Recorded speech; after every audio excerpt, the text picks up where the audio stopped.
Hi, everybody. It's Megan Thompson, and I'm here to talk today. I had something else planned to talk to you about today, but something came up on my feed in an ad that I'm running to for parents to watch my webinar that I have shared here in the group, the free parent training that's pinned in the announcements. I've also got an ad running, so some of you might have found me through that ad. And anyways, I wanted to talk about one of the comments that I saw on that ad because it really got me pretty fired up, and it's a theme that I see a lot in my private practice. So if you're watching, let me know that you're here. Say hi. And then, oh, hi, Hope. It's great to see you. And, post or comment or something, say something so that I know that you're watching. And if you see the replay, or hashtag replay so that I know that you got to catch it. So I wanted to talk about this because a theme that I see frequently in working with parents of young, highly sensitive kids is this struggle of contemplating whether or not your child just needs more discipline or just needs more force from you to get them in line. And the comment that came up on the ad was a parent of a seemingly teen. I don't know, it's a stranger. I don't know if she ends up coming into the group. I hope so, because it seems like she could really use some support. But she ended up tagging her kid in the ad because she needs support to get to figure out what's working with their teen. But the tone in their comment led me to believe that this was a reactive response and not a helpful response. So it could be my assumption, certainly, but I've been around the block for quite some time working with parents of highly sensitive teens and working with highly sensitive teens. So I'm pretty sure what's going on here. I know what's going on here. And I really wanted to use this as a teachable moment because otherwise I'd be like flying off the handle. So oftentimes in my private practice, when I work with kids and their parents just, they come to me and they say, and I'm kind of rattling because I didn't organize this, but I do really want to speak to you today about it. They'll say, my kid just needs to be told what to do. They end up fighting back in the argument. The child is coming at them with like one after the other comebacks, and the next thing you know, you're yelling at your kid or you're saying, I'm the boss, you need to listen to me, cut it out, knock it off, or even worse than that, to the point where your kid shuts up and shuts down, probably, or goes small, maybe not in their demeanor, but in their emotional, or maybe not in their size, but in their emotional demeanor. So parents can get this immediate sense of relief from that, oh shit, that worked. Exerting my power and acting like a giant in this moment when I was super pissed worked. My kid finally cut it out and I was exasperated. And when I work with parents, this creates this huge puzzle in your head about like, well, does my kid just need more discipline? Do I just need to do this more intensely? Do I just need to keep this up? Will it work more regularly? Does my child just need to be reined in? And my answer to that is no.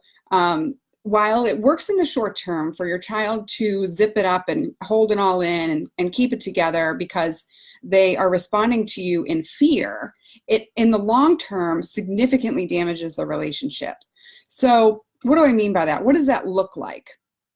Say your kid is like 8, 9, 10 right now, or even 6, just coming at you one after the other, request after request, demand after demand, and you've told them, no, they're not getting this, or this isn't happening right now, or you're asking them to go brush their teeth for the 1700th time, and enough is enough, you blow up, and your kiddo finally goes and does whatever it was that you wanted them to do, or they just stop asking whatever it was that you told them they couldn't have.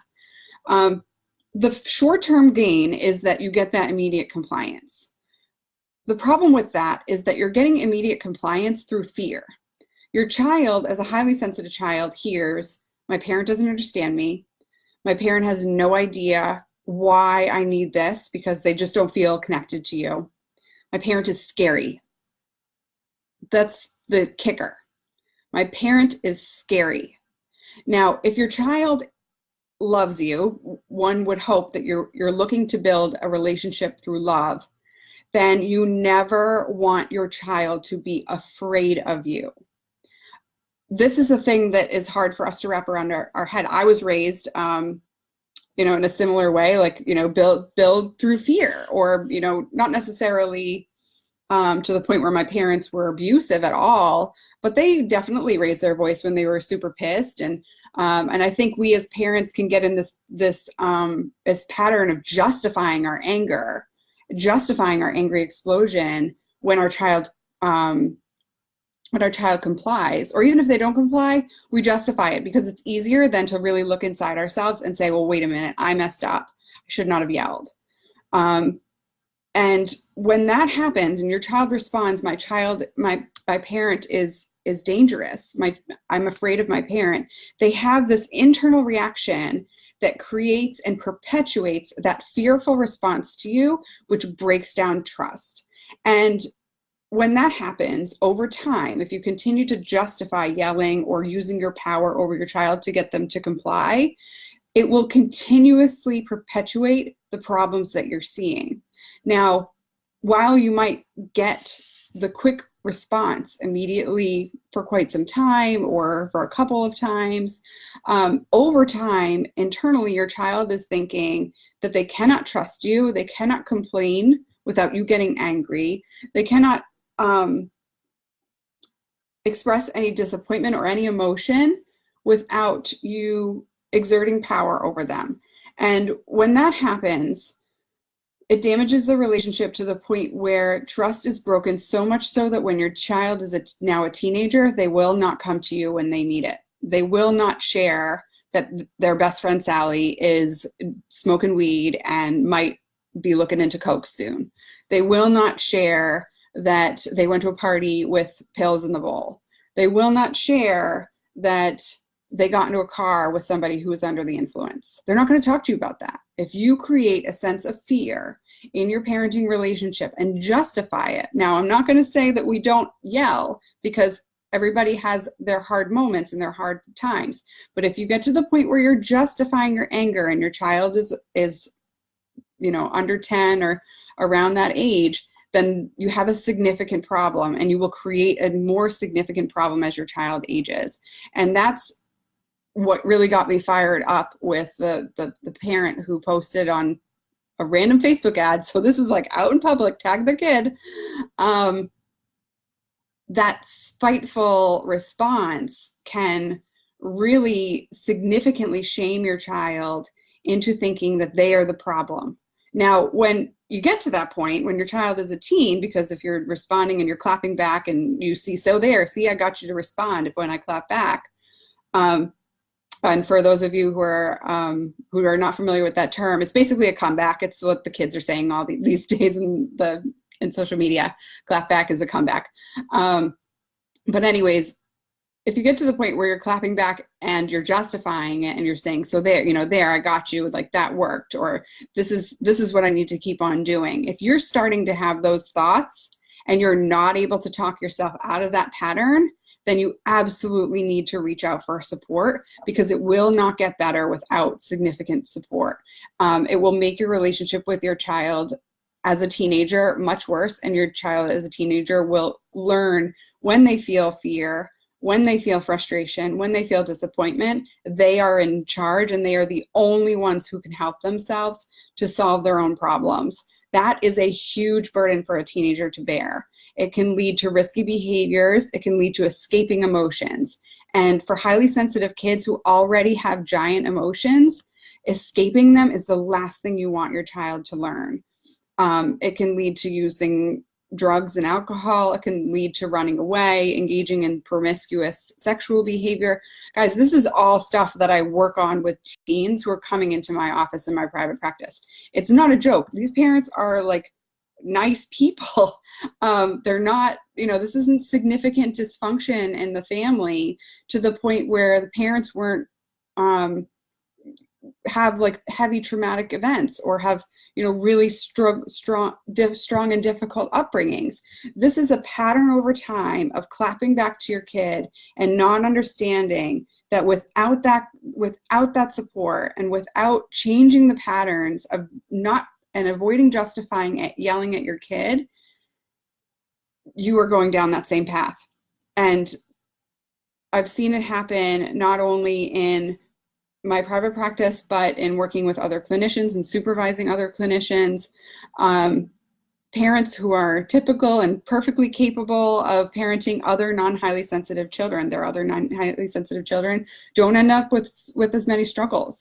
And that's the biggest issue, is that this is huge for you to be watching. So thank you. Hi, Kelly. Kelly's laughing at my my fired up response earlier. And Melissa, thanks for letting me know you're here. I'm glad this seems to resonate with you.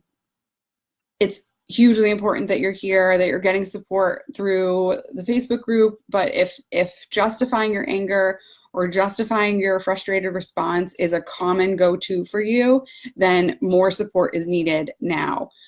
So I do have my bootcamp course that has rolling admission. There's we can definitely talk about whether or not that's relevant for you. And I'll put the contact below because we talk about that only if it's relevant on the contact call. But honestly, I got really mad when I was seeing that post, and I had to reel it in and seek some friendship support from some of my other therapist friends to help me word my response to that, to help the parents seek support. And I really wanted to make sure that I got the message across to everybody in here that your clapbacks to your kids are not going to work. Oh, hi, Beth. Nice to see you. Thanks for watching.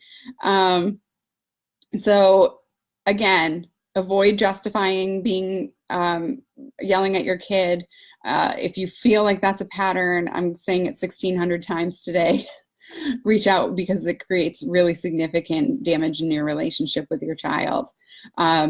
What's going to be more effective is responding with apologies, repairing that relationship very, very soon after your emotional reaction, not letting it just go. And that's another thing. I guess I'm going to go off a little longer than I expected to talk more about that. Oftentimes parents can get upset. You might justify your anger and then correct your anger and say, oh, okay, well, I'll just wait until the next time my kid gets upset, because that happens every other day or every day or 700 times a day, depending on how sensitive your kiddo is and how many meltdowns your child's having at that moment if you don't have support. You can wait till the next opportunity. And the problem with that is that your child feels like the next opportunity is not going to be any different. So I'm noticing the monitor. My child is napping and she woke up sad. So I have to go attend to that. And I want to thank you for watching, and we'll talk soon. Bye.